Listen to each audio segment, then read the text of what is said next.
So as you will have seen in that intro, we did all right out in Portugal. Well, the result was all right. We offered absolutely nothing in this game.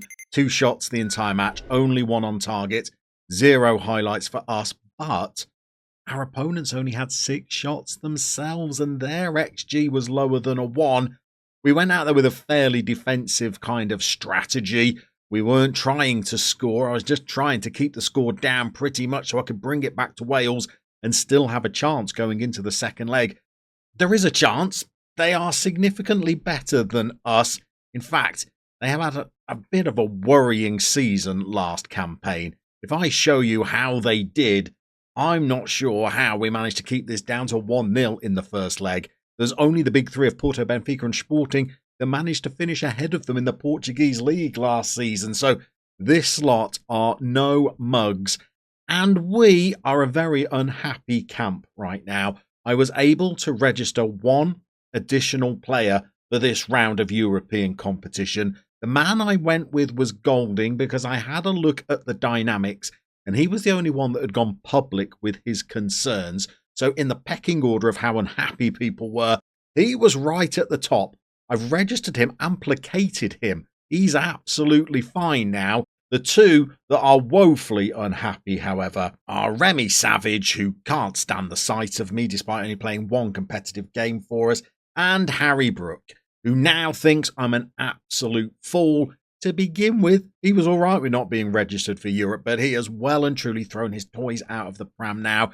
The advantage of getting an unlikely victory in tonight's tie is that we might be able to register 1 more player for European competition next round, and then that will be 1 more player that might be prepared to play for the club. I will show you a player who is not really very happy playing for the club, and this is Sam Mather. He's come to see me again and said, I absolutely have to have a transfer. I see no future here.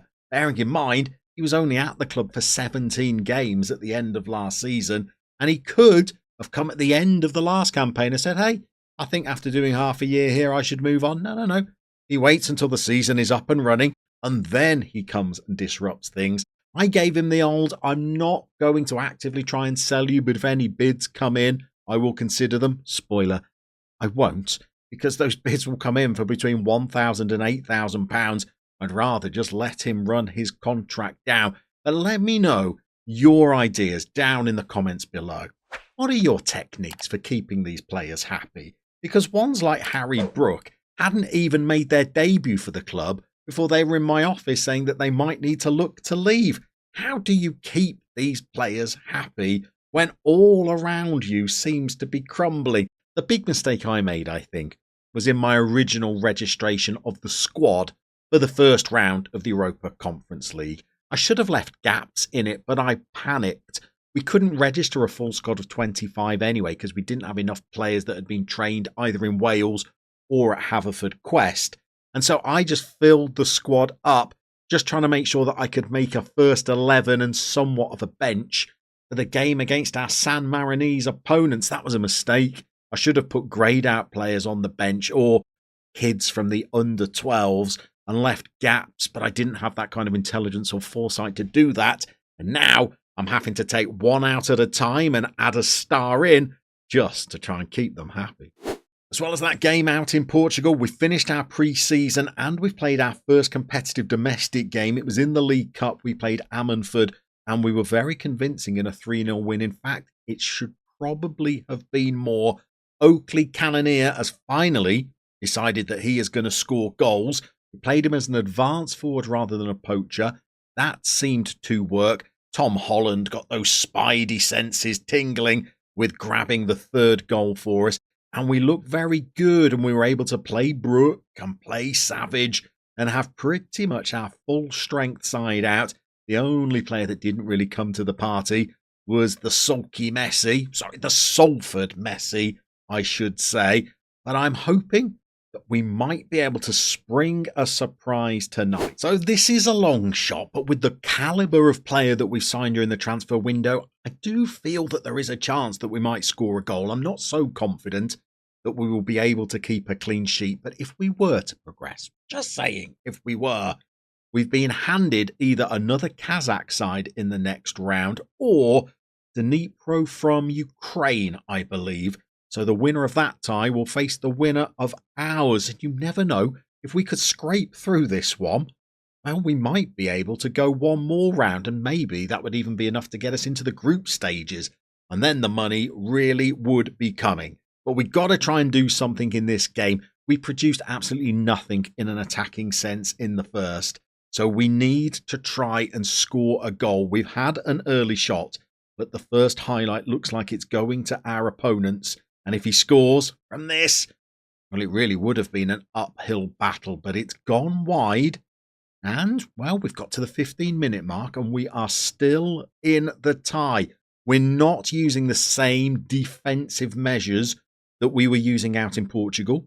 We're trying to score a goal, and Edwards plays a long ball forward to a very short cannoneer to try and get us that goal.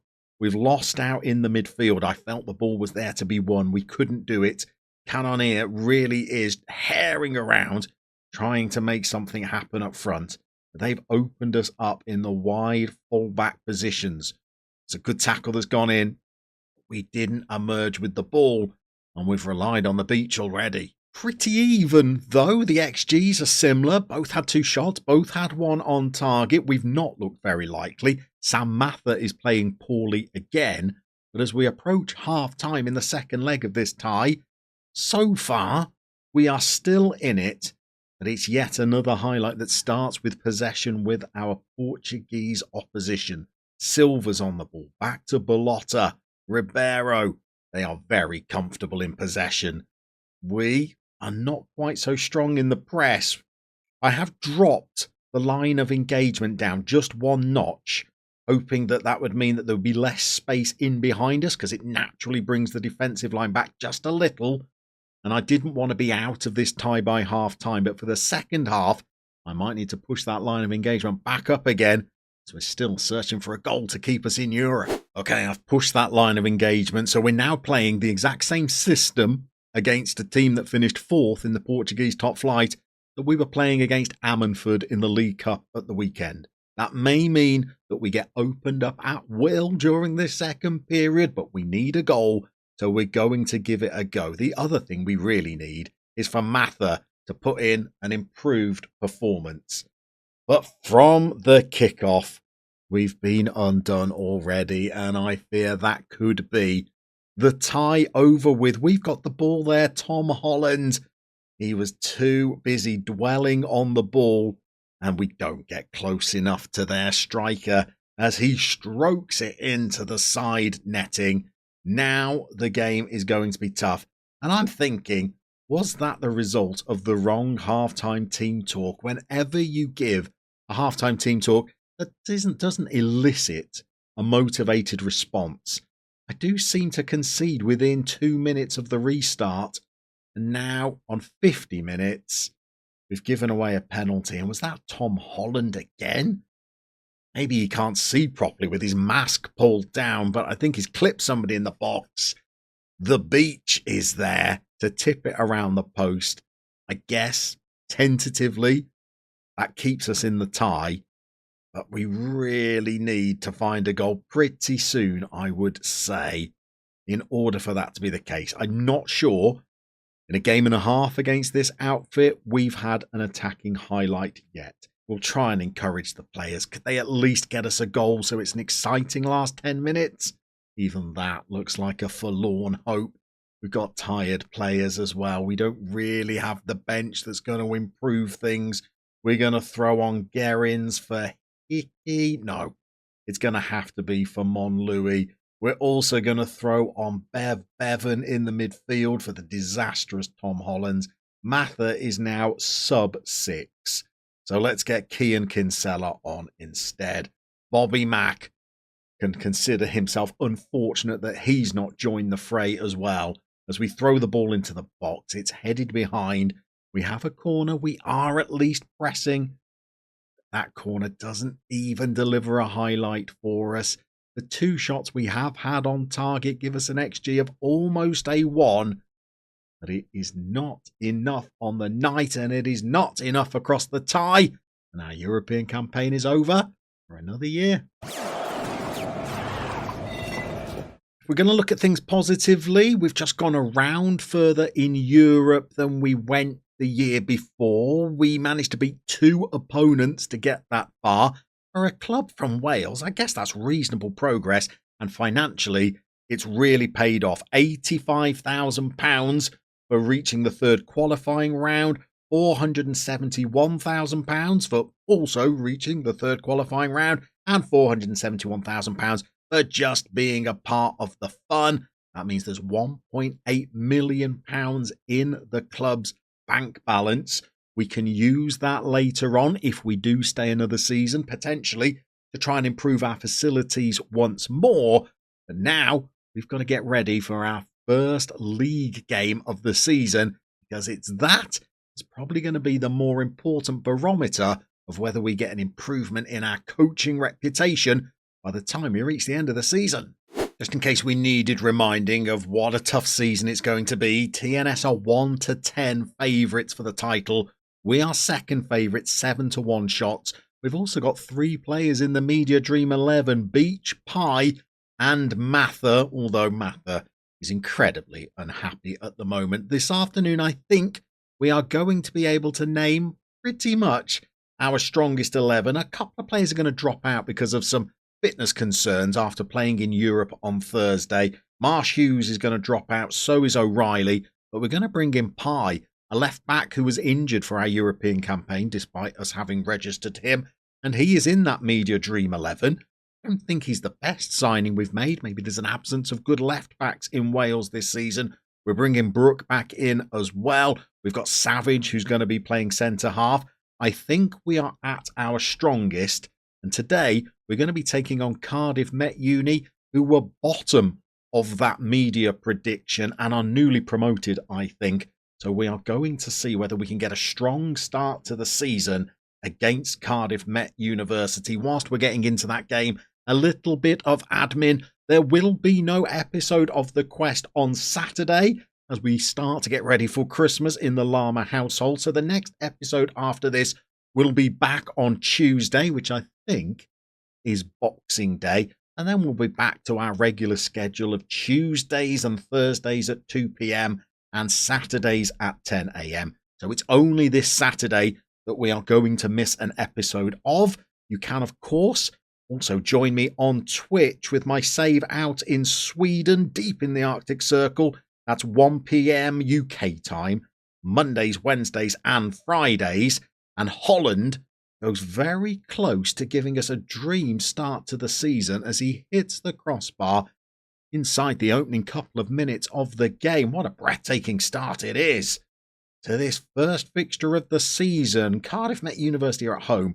They seem to have rather a narrow pitch, but we have got a second highlight of the game. The ball is all the way back with our defensive line. Here is Pye to Mather to Cannoneer. Brooks coming forward now. Instead, we've recycled possession, given it back to Brooke, and he may be unhappy that his dream of playing European football as a part-timer was dashed by my inability to, well, sensibly register a squad for Europe. But he's played a 1-2 with the diamond, and he has struck it past Bob Wilson in goal. And we are 1-0 up on the opening day of the season. TNS, of course, are also 1-0 up. The player that scored for them as they go 2-1 up is the player Sweet, who we wanted to sign. Instead, he chose TNS. He chose trophies ahead of soul. And we're going to try and make him pay for that decision as we launch a ball into the box. Mather can't win his header. Bob Wilson's got the ball. After this game, if I remember, I'm going to show you one more player that the scouts have found. They found him even though he won't negotiate a contract. But I'm hopeful that if I'm patient and just softly sit in the background until he realises that he might be sitting out a season of football unless he signs for us, well, he could be the greatest signing that we've got yet. I would say better than Mather if we could get him. I will try and remember to show you him after this fixture against Cardiff Met. We've huffed and puffed a lot in this opening 26 minutes. We're still only 1-0 ahead as Ellie Golding stands over a free kick. She's looking like she's going to shoot from this one, I think. It's perhaps not a great angle for a right footer. I was going to say, ignore me. Ellie knows best. As I notice Carmarthen tie it up at 2-2 against TNS. And then Tyrese John Jules gets his second of the game to put them 3-2 up after what, half an hour has been played? John Jules looks like such a strong player for them as we hit the woodwork for the second time. Honestly, if I could get this player that the scouts have signed, I think he's better than John Jules. He was incredibly quick. I know that I'm talking more about a player who's not interested in signing for us than I am about the game, but we're 3-0 up here. Was that Gamble that got forward for the corner? Pie, a little outswinger. It's gone. I mean, Bob Wilson's motionless there, just watches it whiz past his gloves. And that is a good first half of the season. We'd like a goal for Cannoneer. I'm not sure whether I've made a duff signing there because I've thrown about £800 a week at that signing. And again, to go back to this player the scouts have found, Cannoneer probably wouldn't be starting if I can convince this player to come. Here's Golding now. Here is Cannoneer. My words of criticism stinging in his ears as the Salford Messi decides, well, maybe he is going to throw a performance our way after all, with 3-0 up at the break. We're back underway in the second half. No highlights as of yet. Michael Essien is playing in defence for them. Dean Saunders is in the midfield. And they've come forward, trying to have a cheeky little attack of their own. Goodness me, the absolute cheek of it as Lex Mewett, there's a beautiful name by the way, heads home from close range. The audacity of this team. They offered nothing in the first half. And now, well, they're back in the game. The bullet header from Mewett. Our keeper Beach had absolutely no chance. TNS are now 5-2 up. Hat-trick for John Jules.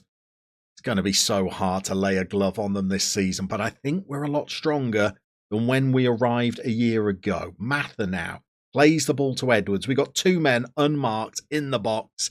Cannoneer is one of them. Maybe we don't need this dream signing that I've got lined up. Maybe pace finishing an acceleration of 14 will be enough for Cannoneer to be a good signing after all.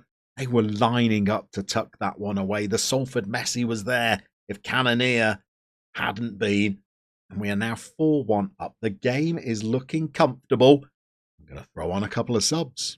So we're going to rest a couple. Tom Holland, Diamond Edwards, Cannoneer, they've all come off. We're going to give McAlorum their first league start over in Wales.